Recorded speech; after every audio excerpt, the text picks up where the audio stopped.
കൊട്ടിക്കലാശ ദിവസം തന്നെ പിണറായി വിജയനെ പൂർണ്ണമായും തീർക്കുകയാണ് പ്രതിപക്ഷ നേതാവ് വി.ഡി. സതീശൻ. സതീശന്റെ വാക്കുകൾ പിണറായി വിജയന്റെ പതനമാണ് ഉന്നം വയ്ക്കുന്നത്. മുഖ്യമന്ത്രി പിണറായി വിജയന്റെ ലേറ്റസ്റ്റ് ഡയലോഗായ ഡാഷ് മോനെ വിവാദ പരാമർശത്തിലാണ് സതീശൻ കടുത്ത പ്രതികരണം നടത്തിയത്. മുഖ്യമന്ത്രിക്ക് മൊത്തത്തിൽ സമനില തെറ്റിയിരിക്കുകയാണെന്നും ഒന്നുകൂടി സമനില തെറ്റിയാൽ ആ ഡാഷും കൂടി പൂരിപ്പിച്ചേനെ എന്നും വി.ഡി. സതീശൻ പറയുന്നുണ്ട്. അങ്ങനെയാണെങ്കിൽ അത് കേരളത്തിൽ വലിയ നാണക്കേടാകുമായിരുന്നുവെന്നും അദ്ദേഹം കൂട്ടിച്ചേർക്കുന്നുണ്ട്. മുഖ്യമന്ത്രി അത്രയേ പറഞ്ഞുള്ളൂ എന്നത് ഭാഗ്യം. ഡാഷ് മോനെ എന്നേ പറഞ്ഞുള്ളൂ. ഡാഷ് മോനെ എന്ന് പറഞ്ഞാൽ എന്താണ് അർത്ഥം? മുഖ്യമന്ത്രിക്ക് മൊത്തത്തിൽ സമനില തെറ്റിയിരിക്കുകയാണ്. ഒന്നുകൂടി സമനില തെറ്റിയാൽ ആ ഡാഷും കൂടി പൂരിപ്പിച്ചേനെ. എന്റെ ദൈവമേ, കേരളത്തിന് എന്തൊരു നാണക്കേടായേനെ. കേരളം അപമാനത്തോടെ തലകുനിച്ച് നിൽക്കേണ്ടി വന്നേനെ. ഇങ്ങനെ പോകുന്നു സതീശന്റെ പ്രതികരണം. തെലങ്കാന മുഖ്യമന്ത്രി രേവന്ത് റെഡ്ഡിയുടെ വിമർശനങ്ങൾക്ക് മാധ്യമങ്ങളോട് പ്രതികരിക്കുന്നതിനിടെയാണ് മുഖ്യമന്ത്രി പിണറായി വിജയൻ ഡാഷ് മോനെ പരാമർശം നടത്തിയത്. ചൊവ്വാഴ്ച കണ്ണൂരിൽ നടത്തിയ വാർത്താ സമ്മേളനത്തിലായിരുന്നു സംഭവം. അതേസമയം കൊട്ടിക്കലാശത്തിന് മുമ്പ് തന്നെ ഒരിക്കൽ കൂടി മാധ്യമങ്ങളെ കാണാൻ പിണറായി വിജയൻ തയ്യാറായിരുന്നെങ്കിലും റദ്ദാക്കുകയായിരുന്നു. പിണറായി വിജയന്റെ മറ്റു ചില മഹത്വങ്ങൾ വി.ഡി. സതീശൻ അടിവരയിട്ട് പറയുന്നുണ്ട്. താമരശ്ശേരി ബിഷപ്പിനെ നികൃഷ്ടജീവി എന്ന് വിളിച്ചതും സ്വന്തം പാർട്ടിയിൽ നിന്ന് പുറത്തുപോയ ടി.പി. ചന്ദ്രശേഖരനെ കുലം കുത്തിയെന്ന് ആക്ഷേപിച്ചതും കേരളം മറന്നിട്ടില്ല. ടി.പി. ചന്ദ്രശേഖരൻ 51 വെട്ടേറ്റ് കൊല്ലപ്പെട്ട ശേഷവും ആ ക്രൂരതയെ ന്യായീകരിക്കുന്ന തരത്തിലായിരുന്നു മുഖ്യമന്ത്രിയുടെ പ്രതികരണങ്ങൾ. പാർലമെന്റിലെ മികച്ച പാർലമെന്റേറിയനായ N.K. പ്രേമചന്ദ്രനെ പരനാറി എന്ന് വിളിച്ചതും വർഷങ്ങളോളം ഒപ്പം നടന്ന കമ്മ്യൂണിസ്റ്റ് സഹപ്രവർത്തകനെ പരമചെറ്റ എന്ന് ആക്ഷേപിച്ചതും പിണറായി വിജയന്റെ രാഷ്ട്രീയ സംസ്കാരത്തിന്റെ ഭാഗമായി മാറിയിരിക്കുകയാണെന്നും സതീശൻ പറയുന്നുണ്ട്. ആ വീഡിയോ ചേർക്കുന്നുണ്ട്, കണ്ടു നോക്കാം. ഏറ്റവും മോശമായ ഭാഷ ഉപയോഗിക്കുന്നു. ഹീനമായ, നാണം കെട്ട, മനുഷ്യത്വരഹിതമായ മാധ്യമപ്രവർത്തനമാണ്. അത് അവസാനിപ്പിക്കണമെന്ന് ഞാൻ നിങ്ങളോട് പറയാം. അവസാനിപ്പിക്കണം. അത് മനസ്സിലാക്കിയാൽ മതി, അത്രയും മനസ്സിലാക്കിയാൽ മതി. ഇനി വേറെ ചോദ്യങ്ങൾ ചോദിച്ചോ. അതൊക്കെ അങ്ങോട്ടും ഇങ്ങോട്ടും ഒക്കെ പറയുമല്ലോ. ഞാനിത് രേവന്ത് റെഡ്ഡിയായിട്ട് എനിക്ക് ഇത് സംസാരിക്കാൻ പറ്റിയില്ല. ഞാൻ ആ മാനിഫെസ്റ്റോടെ വെച്ച് സംസാരിക്കുന്നത്. പിണറായി വിജയനെ കുറിച്ച് ഒന്നും പറയരുതെന്ന് ഞാൻ അഡ്വൈസ് ചെയ്ത് തന്നെ. കാരണം വെച്ചാൽ അദ്ദേഹത്തോട് സൂക്ഷിച്ചു പറഞ്ഞില്ലെങ്കിൽ നല്ല ഏറ്റവും മലയാളത്തിലെ ഏറ്റവും മോശമായ വാക്കുകൾ പറയുന്ന ആളാണ്.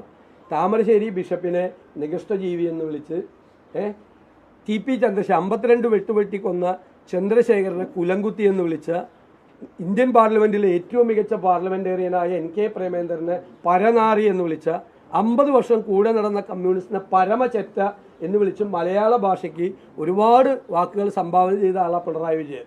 എനിക്ക് രേവന്ത് റെഡ്ഡിയോട് ഒന്ന് അഡ്വൈസ് ചെയ്യാം.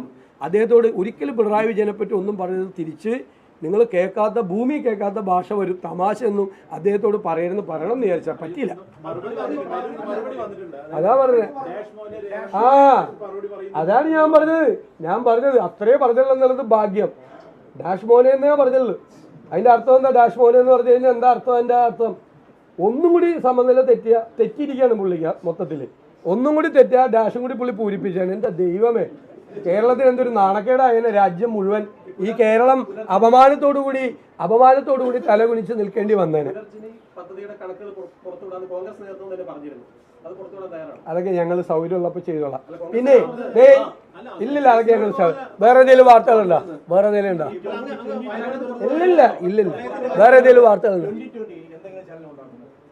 2020 അവർ BJP ഭാഗത്തോട് ചേർന്നതോടുകൂടി അവരുടെ 75% പ്രവർത്തകരും തിരിച്ച് കോൺഗ്രസിൽ ചേർന്നു. അവര് ശുഷ്കമായവർ.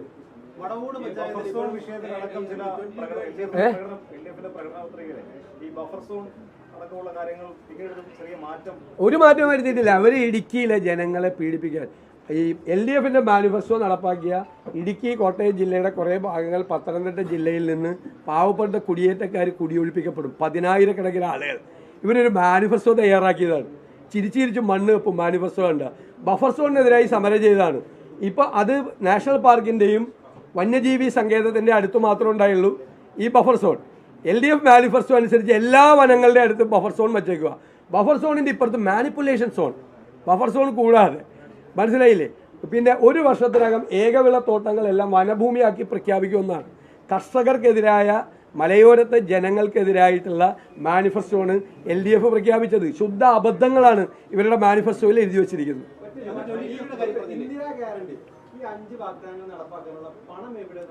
പണം ഞങ്ങൾ പറഞ്ഞല്ലോ. കേരളത്തിലെ ഗവൺമെൻറ് തകർത്ത് തരിപ്പണമാക്കിയിരിക്കുന്ന സമ്പദ് വ്യവസ്ഥയെ ഞങ്ങൾ മെച്ചപ്പെടുത്തും. മികച്ച ഫിനാൻസ് മാനേജ്മെൻറ്റ് കൊണ്ട്, ആസൂത്രിതമായ നികുതി ഭരണം കൊണ്ട്, ഖജനാവിൻ്റെ ചോർച്ചയടയ്ക്കാനുള്ള കർക്കശമായ നിലപാടുകൾ സ്വീകരിച്ചുകൊണ്ട്, സമ്പദ്ഘടനയെ ഉത്തേജിപ്പിച്ചുകൊണ്ട്. ഇപ്പോൾ ഉദാഹരണത്തിന് കേരളം കൺസ്യൂമർ സ്റ്റേറ്റാണ്. കൺസ്യൂമർ പോയിന്റിലാണ് GSTയുടെ ടാക്സ്. 5 കൊല്ലമായിട്ട് ഞാൻ നിയമസഭയിൽ അഭ്യർത്ഥിക്കുകയാണ്, നിങ്ങൾ ദയവ് ചെയ്ത് GSTക്ക് അനുരോധമായി ഈ ടാക്സ് അഡ്മിനിസ്ട്രേഷൻ പുനഃസംഘടിപ്പിക്കണമെന്ന്. കേരളത്തിൽ ഇത് ഇപ്പോഴും വാറ്റാണ്. ഞങ്ങൾ അധികാരത്തിൽ വന്നാൽ 1 കൊല്ലത്തിനകം GSTയിൽ 30 മുതൽ 35% വരെ നികുതി വരുമാനം ഞങ്ങൾ വർദ്ധിപ്പിക്കും. അപ്പം ഞാൻ അവസാനിപ്പിക്കുകയാണ്. UDF അല്ലെന്ന്, നികുതി വർദ്ധിക്കല്ല, നികുതി വരുമാനം വർദ്ധിക്കുമെന്ന്. നികുതി പിരിക്കുന്നില്ല കേട്ടോ. പറഞ്ഞുതരാം. അതായത് 5 കൊല്ലം കൊണ്ട് IGSTയിൽ 25,000 കോടി രൂപ ഗവൺമെൻറ് നഷ്ടപ്പെടുത്തിയെന്ന് ഞാൻ അസംബ്ലിയിൽ ആരോപണം ഉന്നയിച്ചു.